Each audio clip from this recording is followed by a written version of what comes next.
Muy buenas, estamos aquí en nuestro programa Conversan 2, un programa del Centro Virtual Isaacs de la Facultad de Humanidades de la Universidad del Canal del Sol Telepacífico con el apoyo de la Comisión Nacional de Televisión. Bueno, hoy tenemos dos invitados muy importantes del otro lado de nuestro continente, la mitad de este continente, un país que queremos mucho por muchísimas razones, que es el Brasil, que nos dice mucho, un país con el cual tenemos muchas proximidades de todo tipo. Y para hablar sobre Brasil y especialmente sobre Río de Janeiro, tengo aquí dos investigadores y profesores de universidades de Río de Janeiro. Vamos a hablar con ellos de su cultura, de su literatura. Tenemos al profesor Ari Pimentel, es profesor de la Universidad Federal de Río de Janeiro, y al profesor Renato Cordeiro Gómez, profesor de la Pontificia Universidad Católica. Ellos se han dedicado al trabajo literario, son profesores, son investigadores. Renato es un hombre que ha estudiado muchísimo el Río de Janeiro a partir de su literatura.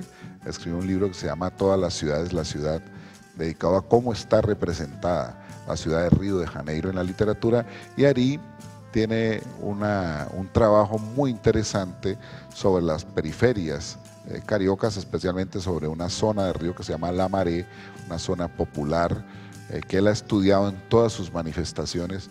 Y esa es la experiencia que queremos que ustedes nos cuenten y otras cosas que irán surgiendo aquí en Conversan 2.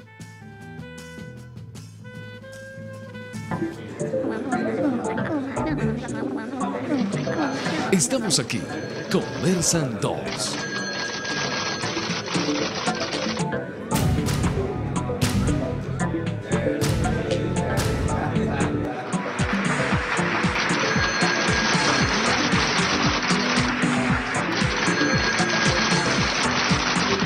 Conversan 2.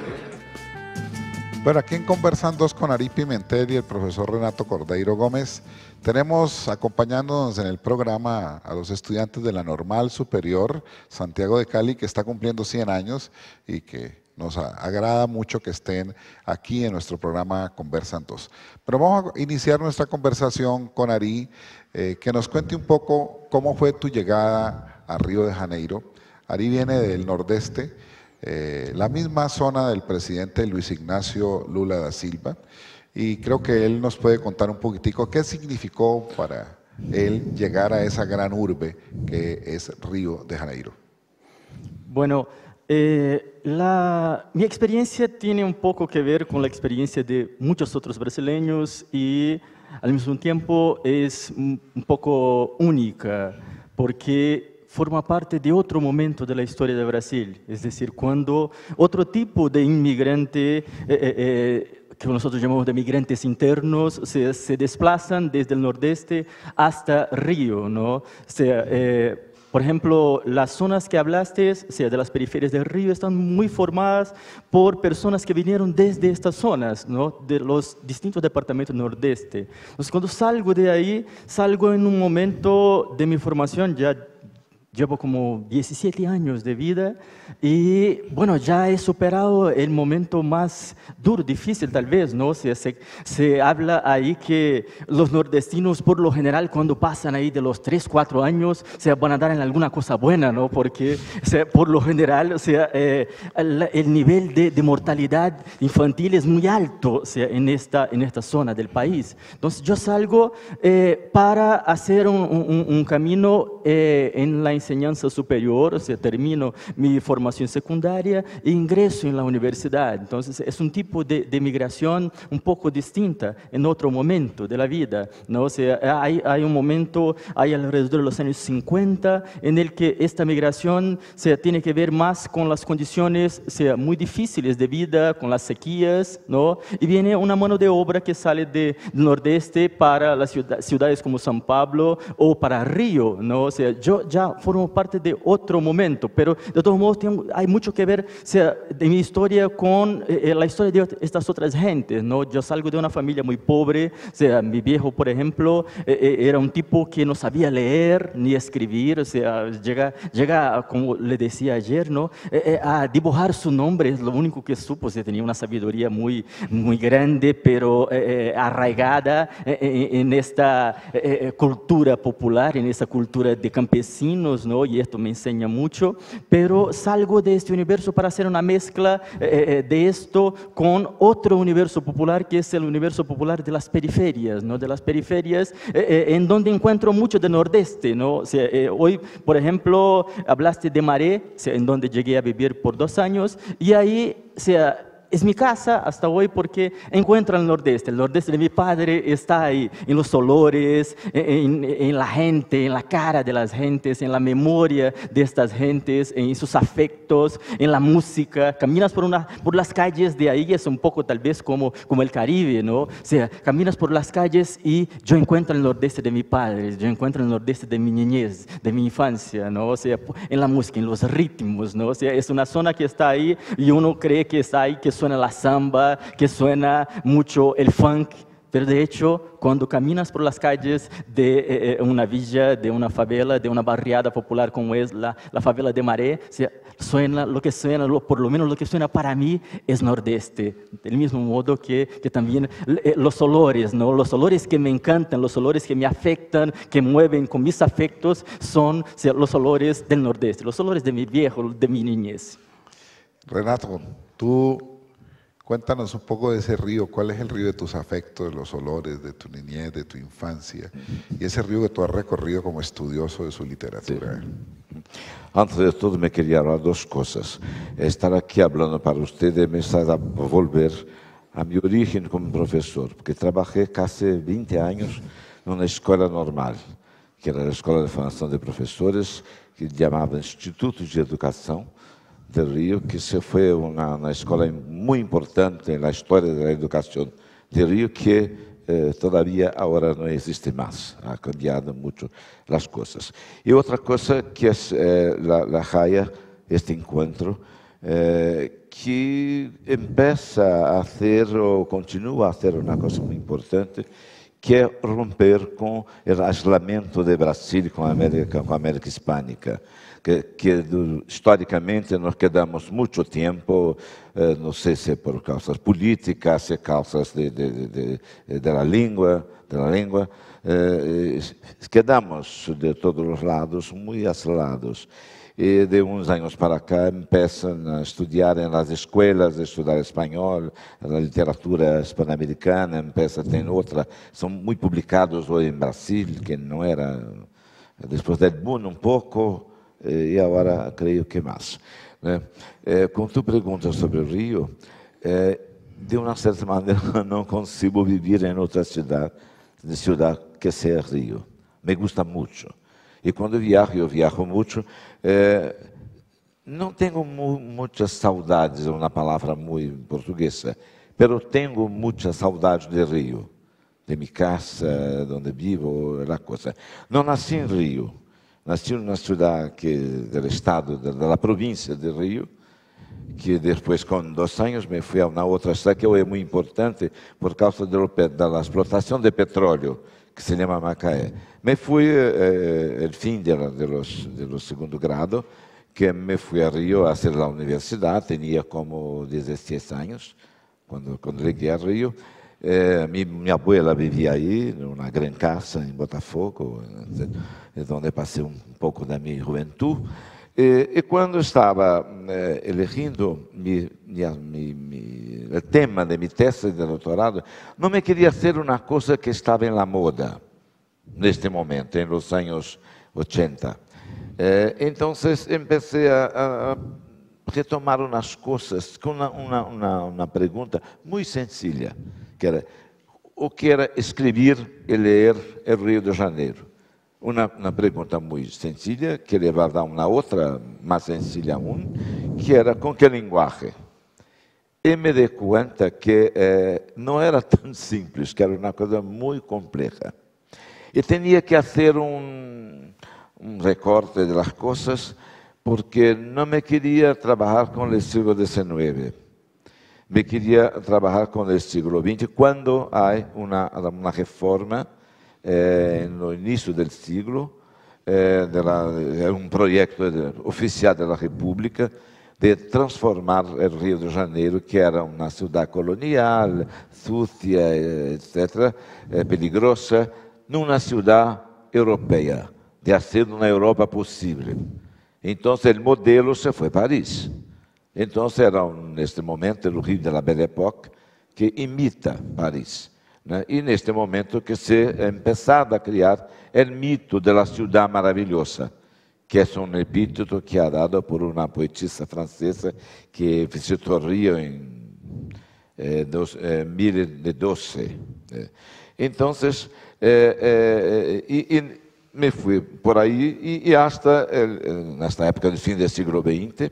Não é um trabalho de evolução, pero me elegí umas partes para ver como que a literatura é pouco... E me queria buscar também modelo teórico para trabalhar. Eu sei muita literatura, pintura, como lugares teóricos para não fazer uma aplicação de modelo, mas de criar uma maneira de ler a cidade. Me queria uma mediação da literatura, como me vou a ler as representações que a literatura fazia da cidade. Então, há uma mediação por a linguagem. Né? Elegi uns autores, hasta Rubem Fonseca, que é autor muito importante do fim do século XX em Brasil. Né? E depois disso, comecei a trabalhar com o tema da cidade de Rio, pero ampliando com outras coisas, com outro tipo de representação, que veia também como que este mito da cidade maravilhosa empieza a ser, como decimos, a ser água, que se vai como gastando, se diz isso? Se vai gastando, vai desaparecendo esse mito por causa de uma questão que a Arisa trabalha mais que eu, com a coisa da violência, enfim, da vida peligrosa, que a vida em las calles que são mais complicadas.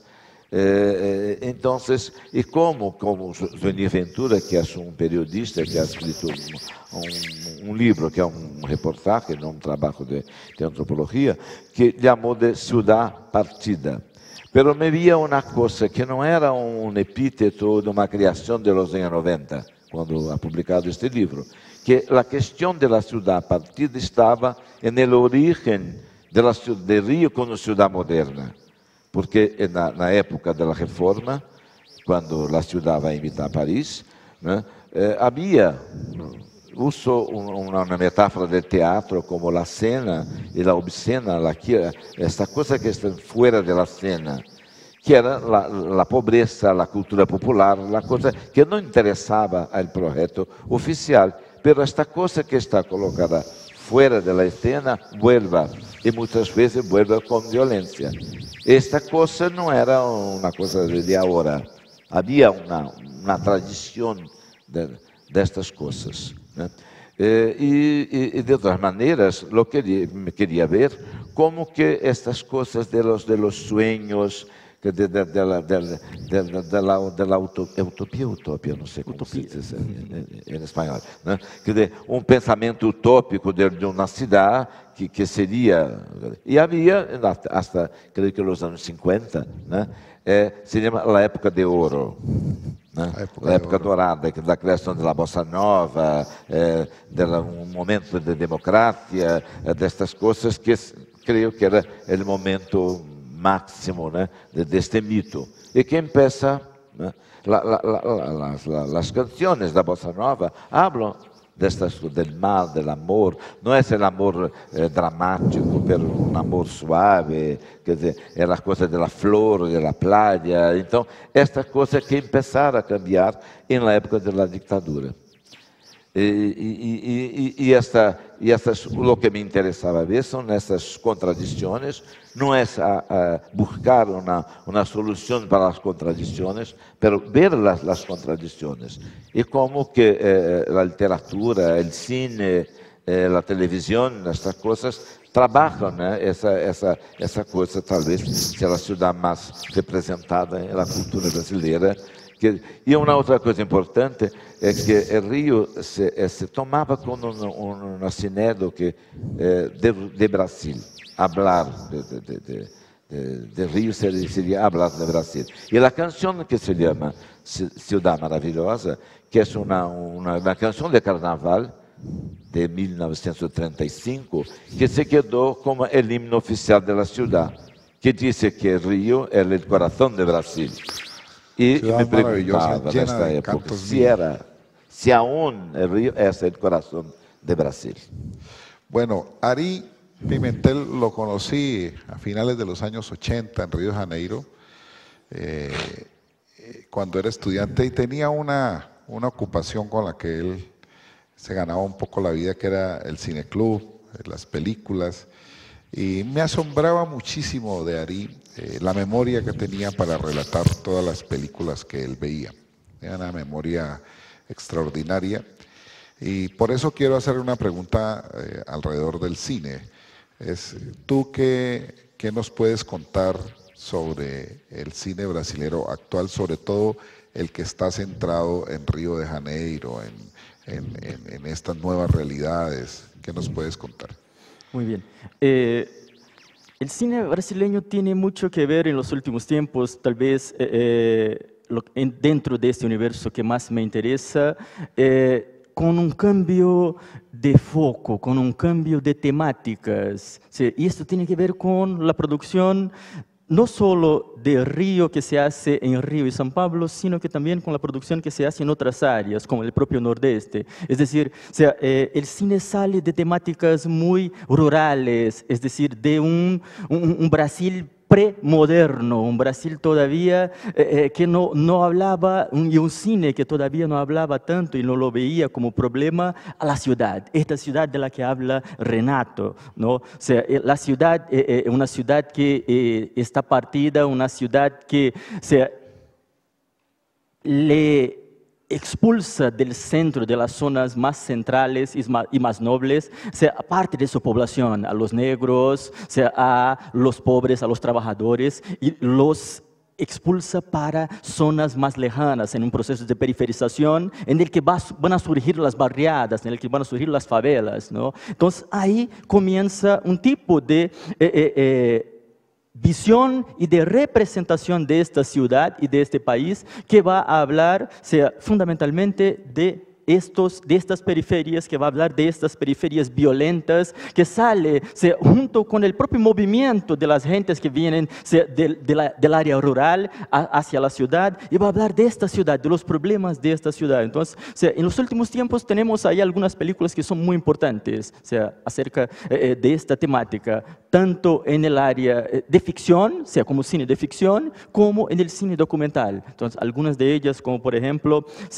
2 semanas en la villa, en la barriada, de Coutinho, de Eduardo Coutinho, un director que conoces bien, que es tal vez la primera película que presenta un giro, una virada importante en el modo de representar a la ciudad, de representar a sus habitantes, especialmente los grupos más populares, los grupos que viven en comunidades populares. Este director, Coutinho, va a una villa que me parece que es importante hoy en el escenario tal vez internacional. Ayer yo estuve con unos muchachos de Siloé y entonces me hablaban de un trabajo que están desarrollando ahí como un modelo, lo tenían como modelo el trabajo desarrollado en Santa Marta, en Río, ¿no? Una favela de Río. Coutinho va a Santa Marta y decide hacer un trabajo de investigación, pero distinto del modo tradicional de hacer cine documental. Él no le hace preguntas a la gente. Lo que él hace es poner una cámara la pone en la entrada del morro. Las barriadas del río por lo general están en laderas, en morros, ¿no? Y él pone en el punto principal, o sea, en el eje de subida, donde las gentes pasan al bajar para el trabajo y al llegar y subir para sus casas, ¿no? O sea, ir a descansar. Entonces, él pone ahí una cámara y se queda. Las gentes pasan por ahí y pueden, o sea, parar frente a la cámara y decir lo que quieran. Él no le hace preguntas, no le hace nada, no le da orientaciones, nada. Ellos pueden decir lo que les interesa, hacer denuncias, hablar de su cotidiano, decir cómo fue su día, decir cómo es su vida, si es difícil, no es, hablar de sus alegrías, de sus dramas personales. Entonces, es un modo de comenzar a trabajar con esto que ya están trabajando algunos teóricos, algunos académicos, que es con la representación. La representación está pasando por un giro, ¿no? O sea, que va a pasar después. Vamos a observarlo también en el área de literatura, especialmente en la poesía, va a pasar también con la música. Es decir, estos tipos están comenzando a representarse. Es decir, lo que pasó con Coutinho en esta obra, que es una obra fundamental porque orienta a varias otras producciones que van a surgir años después. Por ahora, por ejemplo, es que está comenzando a salir de escena este tipo que tiene un capital cultural muy alto, es decir, el intelectual, que viene de una determinada clase, un tipo que se formó en Europa, que fue a estudiar cine en Europa. Este tipo comienza a salir de escena y darle espacio, darle cancha a las gentes que hasta entonces se creía que no conseguían representarse. Esta gente no tenía voz. Esta gente, por ejemplo, necesitaba que alguien, un intelectual, hablara por aquellos que no tenían voz, ¿no? Era el intelectual la voz de los que no tenían voz. Coutinho un poco rompe con esto, y entonces ahora lo que observamos en Río, por ejemplo, es un tipo de cine, tal vez sea la cosa más importante y más nueva que se hace en Brasil y en Río, en especial en las barriadas y en algunas provincias cercanas de la gran metrópole, que tienen las mismas características de las barriadas. Es un cine que se hace con móvil, con el celular, como lo llamamos en portugués, ¿no? Un cine que se hace con el móvil, porque, como lo decía un gran cineasta brasileño que se llama Glauber Rocha, lo que importa es lo que uno lleva en la cabeza, ¿no? Entonces él decía que lo necesario para hacer cine era una cámara en manos y una idea en la cabeza. Es lo que se impuso en los últimos tiempos. Es decir, estas gentes, los jóvenes como ustedes ahí, ¿no? O sea, los muchachos que están ahí formándose, y van a recibirse profesores y van a trabajar con otros jóvenes de la juventud del futuro ahí en Cali. Jóvenes como ustedes, por lo general, a veces de barriadas, de barrios pobres, están haciendo cine hoy. Tenemos, por ejemplo, un festival solo de cine hecho con móvil, ¿no? O sea, es algo que las nuevas tecnologías facilitan el acceso para gentes como nosotros, es decir, que vienen de origen popular, que puedan expresarse, que puedan representarse, es decir, cómo estas personas ven la ciudad, cómo estas personas ven sus propios espacios, los espacios que habitan, la cultura, la riqueza que hay ahí, ¿no? O sea, como hablaba Renato ahora, hay una visión muy estigmatizadora de los espacios populares, son espacios de la violencia desde los años 60 por lo menos. O sea, tenemos ahí una visión de que estos espacios son espacios ajenos a la ciudad, son espacios del crimen, de la violencia, y se los ve de un modo muy generalizador. Entonces, el propio trabajo que hizo referencia a Renato, se llama La ciudad partida, es un trabajo prácticamente antropológico. Es un periodista que va a un espacio, a una barriada, y hace un trabajo como si estuviera yendo casi a una tribu, a un grupo de aborígenes de Australia, porque él no conoce, él sencillamente cruzó una frontera de la ciudad. Él sale de su barrio, sale de Ipanema y cruza una frontera, que en nuestro caso es una frontera concreta, no una frontera invisible, son túneles, ¿sí?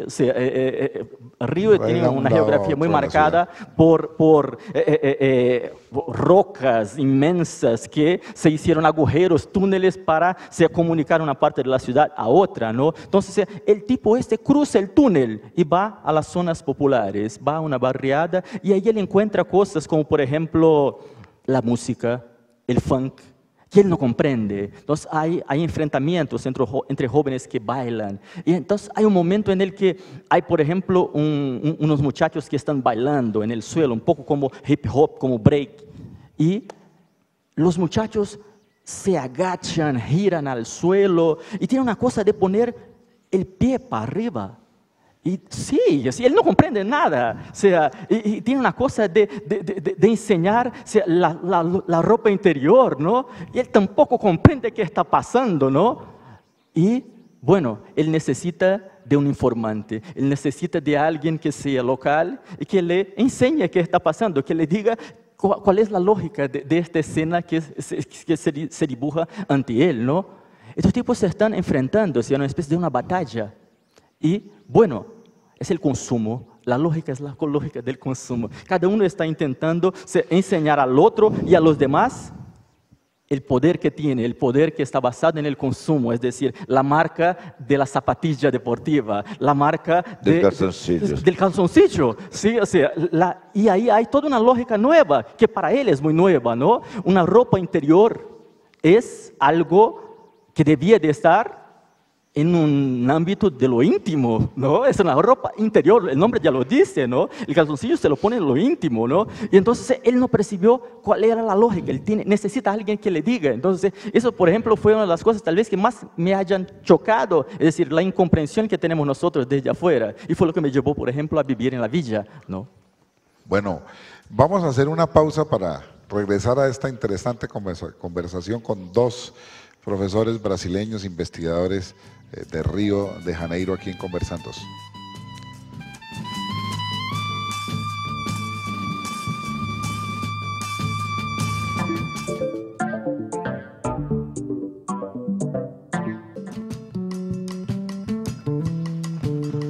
Bueno, continuamos aquí en Conversan 2 con Ari Pimentel y Renato Cordeiro Gómez de Río de Janeiro, hablando de esta maravillosa ciudad, la ciudad maravillosa que dice la canción, que es, el verso inicial es cidade maravillosa, cheia de encantos mil, llena de encantos mil. Realmente los tiene, yo viví allá 14 años y puedo dar fe de que es una ciudad maravillosa a la que uno siempre quiere volver y siempre tiene saudades en la distancia de ella.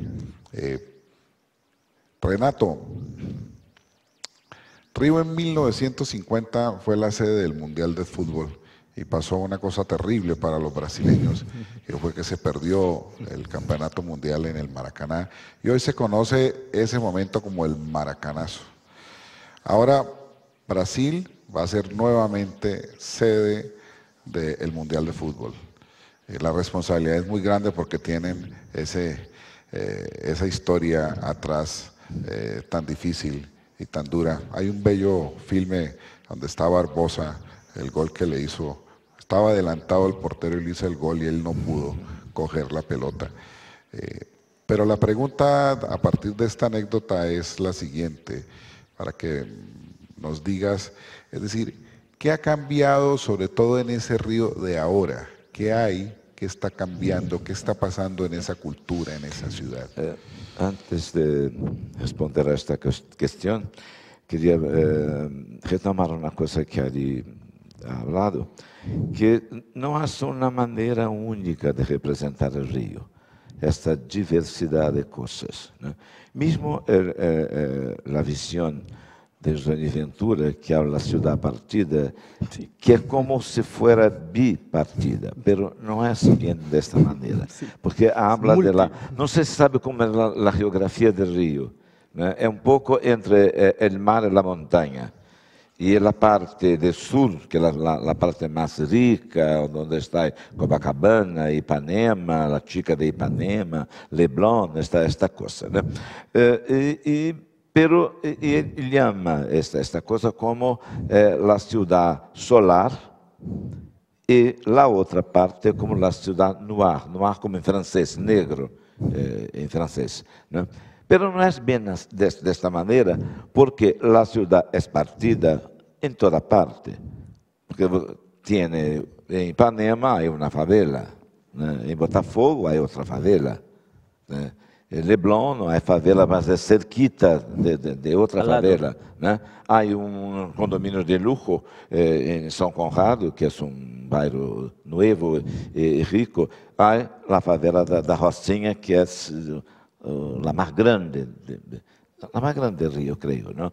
Desse tipo de coisa. Então, é partida em toda parte, mas não é sempre partida, porque há determinados momentos em que a cidade se une, como no futebol, com a passagem do ano, que é uma coisa incrível. Copacabana se queda com 2 milhões de gente e não há nada, uma peleia, uma discussão, uma coisa que é incrível. É um momento que toda a gente não tem medo de ir à calle. De todo de branco. La fiesta. Como na época de um concerto de rock, de coisa que em Maracanã, esta coisa que unem todos. Então, não é uma coisa partida para sempre, nem unida para sempre. As coisas são mais um pouco dinâmicas na vida, no cotidiano, né? Creio que me gusta muito uma coisa que a Mayra falou, que le interessa, a coisa do imaginário. Creio que agora, não vou falar um pouco disto, depois falar um pouco disso, da pacificação, que se chama agora, que é um projeto da polícia, do governo, né, nessas comunidades. Né? Pero ha criado um clima, né, positivo do Rio. Né? Na cidade, assim,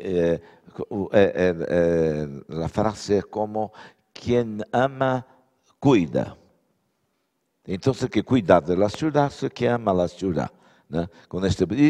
É como se ha criado um clima muito positivo, que é menos violento, que se prepara para a Copa de Futebol e as Olimpíadas em 16. Então, ha criado um pouco deste tipo de coisa que é lleno de contradição, com as intervenções, que a gente que é um novo bota abaixo, poner abaixo, como no início do século XX, quando há uma transformação da cidade como uma cidade europeia. Possível. Na Europa, possível, como diziam, uma cidade cosmopolita. Então, estas coisas... Há complicações com a coisa do custo da plata, do dinheiro, né? Que é a corrupção, dessa coisa toda, né? Pero há este clima e a coisa começa a cambiar, porque mesmo para nós outros, a vida se quedou muito cara. Los apartamentos, los departamentos, las cosas son muy, muy caros, los hoteles, los restaurantes. Quer dizer, Rio se quedou uma cidade muito, muito cara, uma das mais caras do mundo. Não? E há um chiste que todos falamos, há uma coisa que se pode ver no YouTube, um vídeo que habla de esto. É uma pareja que habla, está na praia, vem a vender uma coisa muito cara. E a chica diz assim: imagínate na época da Copa. Então, a época da Copa vai cambiar todos os custos das costas, do transporte. Pero esta é uma coisa que para o bem e para o mal, há uma mobilização da cidade que começa a cambiar. E, sobretudo, uma coisa que penso que ha cambiado um pouco é o clima do medo. Porque se criou, por exemplo, é difícil se não sabe como é a geografia de Rio. Na parte oeste de Rio é chamado Barra da Tijuca, que é a classe emergente, a gente que ha ganado, que não é um dinheiro antigo, é onde vivem os jogadores de futebol, muitos atores da televisão, né? E que é uma cidade que imita não mais Paris, mas Miami. E há os condomínios cerrados, quer dizer, e é cerrado aquilo que é Argullol, esse pensador catalão, que chama de micrópolis. É como se fosse uma pequena cidade que é toda a coisa do medo, da segurança, é cerrada. Pero esta coisa é uma coisa um pouco louca, porque es tan peligroso lo que está dentro y lo que está afuera. Desde que reflete essa coisa partida dessa coisa e, claro, que a pobreza se vai acompanhando.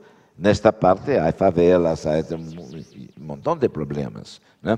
Pero há, creio, uma coisa que ha cambiado um pouco, é este clima, este imaginário del miedo que ha marcado muito os 20 anos, creio, né, da cidade, empieza a cambiar um pouco.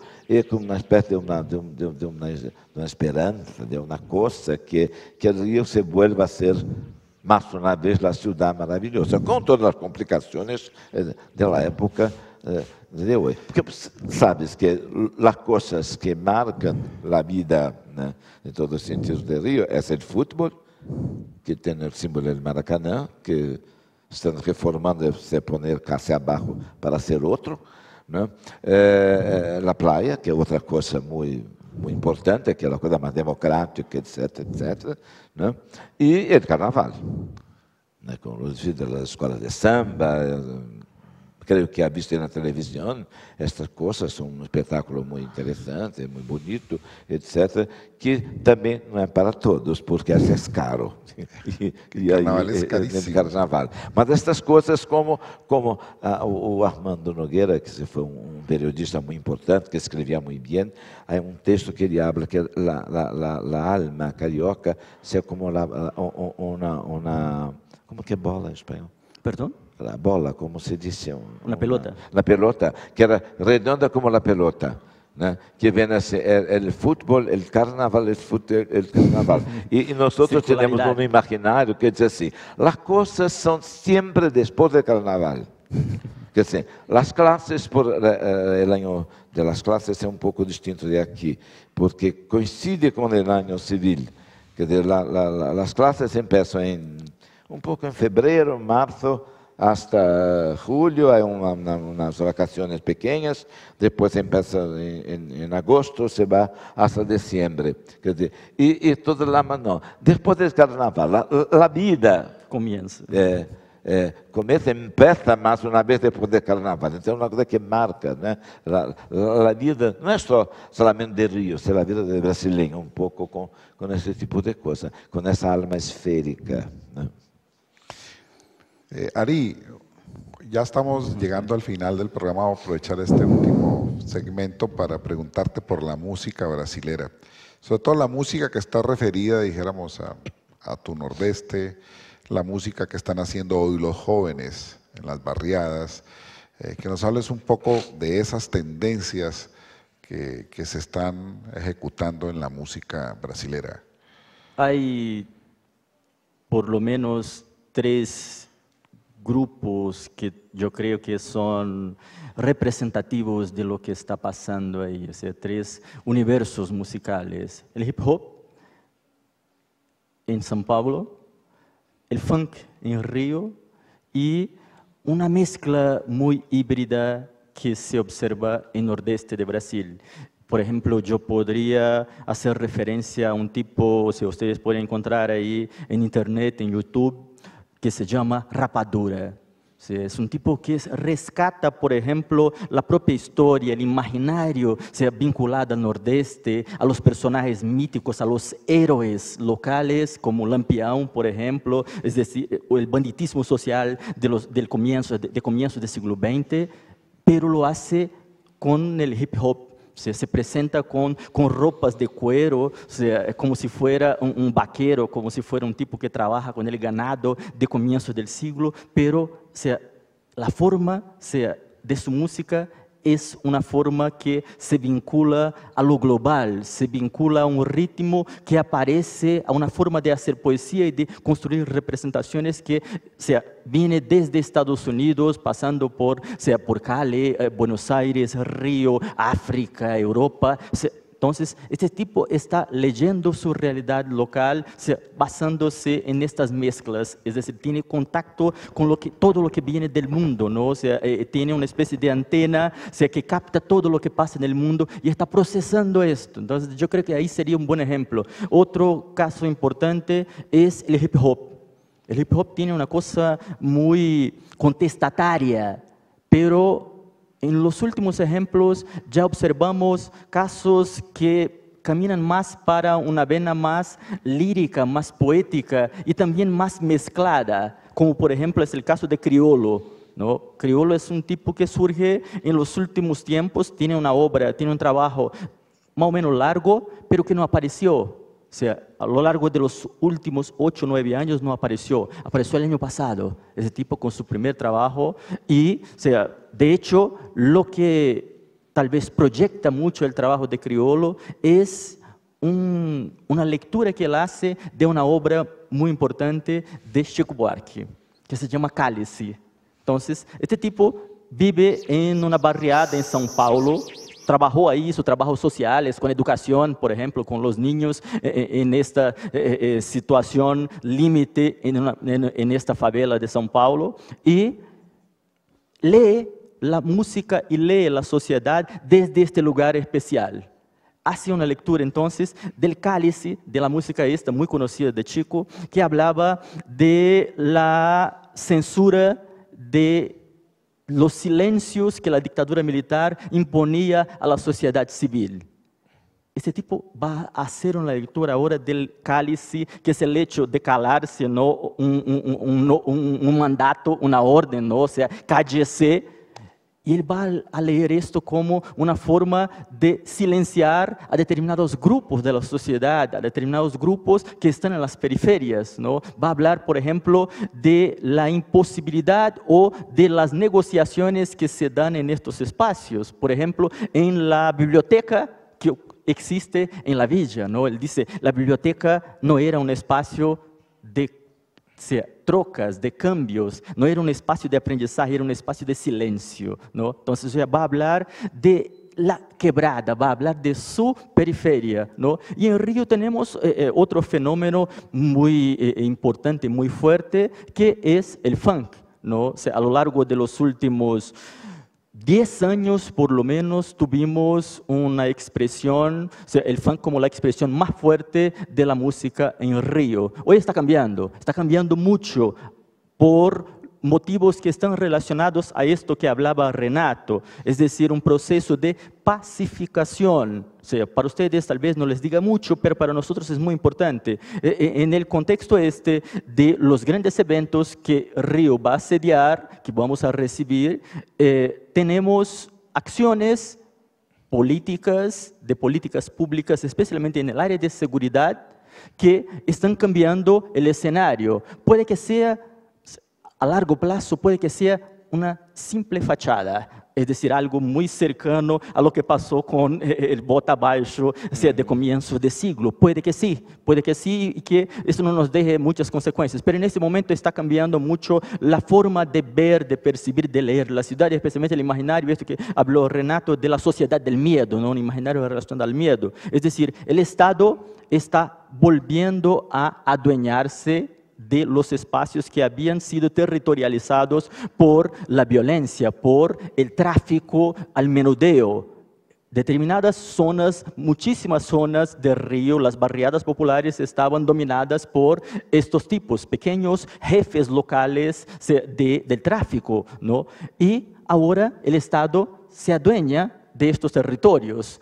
Con conflictos de baja intensidad, consigue expulsar a estos tipos o por lo menos impedir que ellos consigan dominando este espacio, sacando las armas largas de este territorio. Es decir, no es una solución para el problema del tráfico de drogas, o sea, tampoco para la violencia, pero disminuyó muchísimo el tema de la violencia. En el momento en que el Estado entra en la comunidad, entra en estas barriadas, cambió también la expresión cultural que se hacía desde este sitio. Es decir, el ritmo estaba muy vinculado a fiestas que se organizaban adentro de las comunidades. Y estas fiestas estaban muy relacionadas con el tráfico, con los tipos que dominaban. Las letras eran muy violentas. Que hablaban, las letras son violentas, las pueden encontrar todavía en internet, ¿no? O sea, son letras que hablan de la realidad de ellos, que hacen una especie de crónica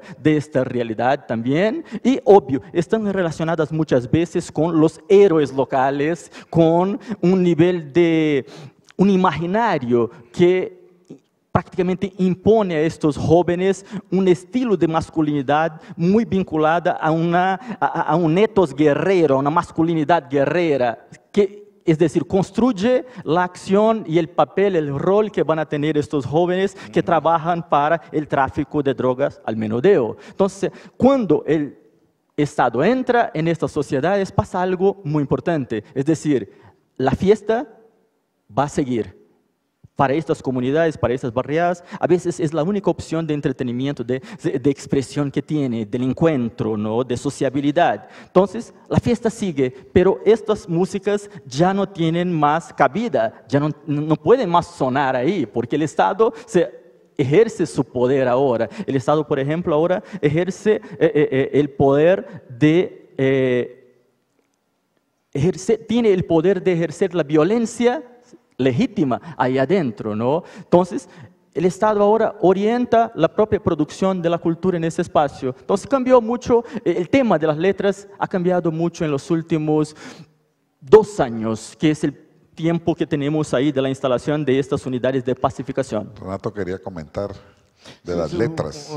Porque este tipo de música, antes y ahora aún, si va a ver solamente la letra, las palabras, que son muchas veces violentas, pero no es para ser leída, porque la representación es con el cuerpo habla también, una cosa de la sensualidad, de la sexualidad, y hay los lunfardos, un vocabulario en torno de ese tipo de cosas, es muy sexual, y que no era de la moral media de la sociedad, porque esta cosa performática mismo, ¿no? Y ellos tienen una conciencia muy grande de esto. La manera de hablar, de dialogar con el público que canta junto, que bailan, y que muchas veces, como hablaste, ¿no? Como si fuera simbólicamente una luta, una arena, ¿no? Donde están representando. Sí, es eso, ¿no? Es una cosa encenada, pero no es solamente encenada, né? Essa encena diz muita coisa do cotidiano, da coisa do tráfico de droga, enfim, da vida destas comunidades, né? Una pregunta que les quiero hacer en los minuticos que nos faltan, escuchándolos, es Rubén Fonseca construye una imagen de Río, un poco desde la marginalidad, la criminalidad, y las relaciones entre las distintas clases sociales. Pero escuchándolos a ustedes, pienso que dijéramos, esas representaciones ya están como siendo ocupadas por fenómenos, digamos, más puntuales y por sus propios actores. Yo no sé, Renato y después Ari, ¿cómo ven eso? ¿Qué dirían ustedes de ese gran ícono que es hoy Rubén Fonseca para el mundo, sobre todo en su novelística sobre Río? Que Rubén Fonseca ha empezado a escribir en los años 60, creo, el fin de los años 60. ¿No? El fin no, el medio de los años 60. Y que escribía unos cuentos muy buenos, ¿no? Después ha escrito una coletânea de cuentos que ha sido proibido pela censura da ditadura, né? E que hablavam destas coisas. Mas uma coisa interessante em Rubén Fonseca, que não há uma geografia da violência e do crime. É como se a violência fosse uma coisa que cruzava em todos os sentidos a sociedade, entre as classes, entre o homem e a mulher e o homem, não é simplesmente a luta de classe. Ha cambiado um pouco esta coisa que havia na literatura dos anos 30, 40. Então, e usava como modelo, muitas vezes, né, a narrativa policial, porque que não tinha uma tradição no Brasil da narrativa policial, né? Porque não havia uma tradição de investigação na polícia, esse tipo de coisa, né? Então, isso representa o que para Rubem Fonseca? Porque a literatura tinha um suporte que permitia uma leitura mais ampla. Se quer ser uma leitura mais sofisticada, com as referências de outra literatura, da filosofia, do cine, etc. Ou se quer ler, né, como simplesmente uma história policial, se podia ser. Há níveis de leitura, né? Quer dizer, e este tipo de coisa ha criado uma tradição. Há muitos escritores que olhamos são os hijos de Rubem Fonseca, há um montão, né? Que vão fazer na literatura um pouco desse tipo de coisa. Mas há uma literatura dos mais jovens hoje já han superado um pouco esse tipo de coisa, né? Porque estão mais ligados um pouco à subjetividade, cambia um pouco, embora, sin embargo, há outras coisas, das outras manifestações, né, da violência. Há um cuento chamado El Solar de los Príncipes. Conta uma história de há uma coisa no cine brasileiro que são os documentais. Então, a gente que é um cineasta, um diretor que vai ser a las comunidades, a la favela que fazem Então, este cuento é o contrário. São os jovens, né, de uma favela que vão querer fazer uma película, um documental, num edifício de luxo de Ipanema. E quando ele chega na porta, diz assim, não pode entrar aqui, não se pode, quer dizer, vocês são negros, vou chamar a polícia.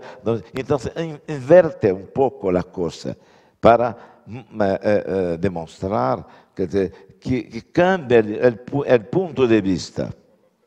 Com esta literatura que vem da periferia, é uma coisa interessante, porque eles não querem mais que um intelectual hablem por eles, querem falar com sua própria voz. E esta coisa é uma novidade que ha aparecido nos anos, enfim, de los anos 90. ¿No? Es de lo que nos ha hablado extensamente Ari.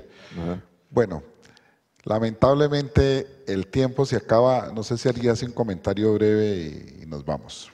Sí, quería solo hablar en esa misma línea de Renato, ¿no? Que de hecho lo que surge de nuevo, pensando una tradición de representación de la violencia de la ciudad, ¿no?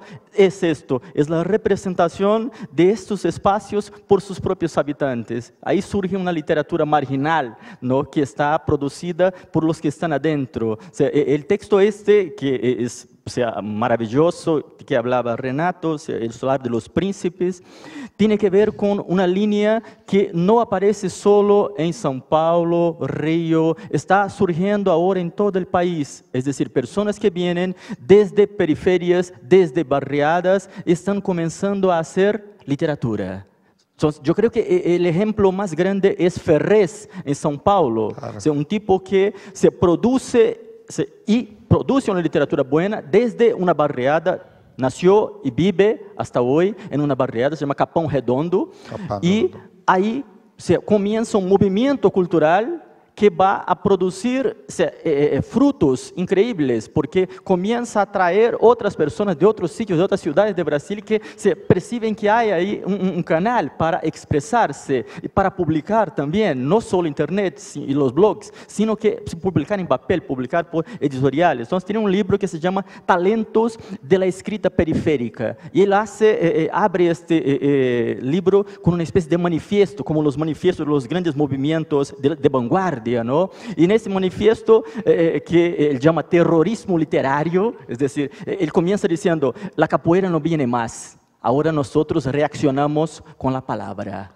Es decir, no reaccionamos solo con el cuerpo. El acto violento ahora se hace con la palabra, con la literatura. Y él lo dice, ahora nosotros pasamos para detrás de la cámara y sacamos nuestra propia foto. Muy bien. No necesitamos que otros nos representen. Queremos adueñarnos, apropiarnos de la cámara, del instrumento del lenguaje y sacar nuestra propia foto. Es decir, hacer las representaciones de nosotros mismos. Bueno, una maravilla lo que hemos aprendido aquí con estos brasileros invitados a la JAYA, las Jornadas Andinas de Literatura, que sucedieron aquí en Cali. Les agradezco mucho a ustedes. Nos vemos en una próxima oportunidad aquí en Conversan 2.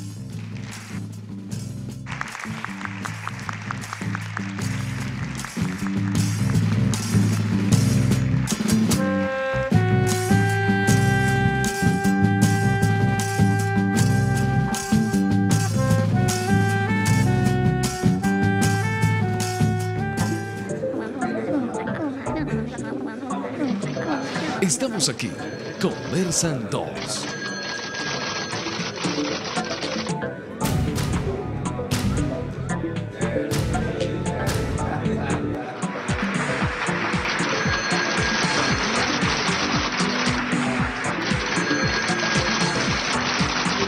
Conversan 2.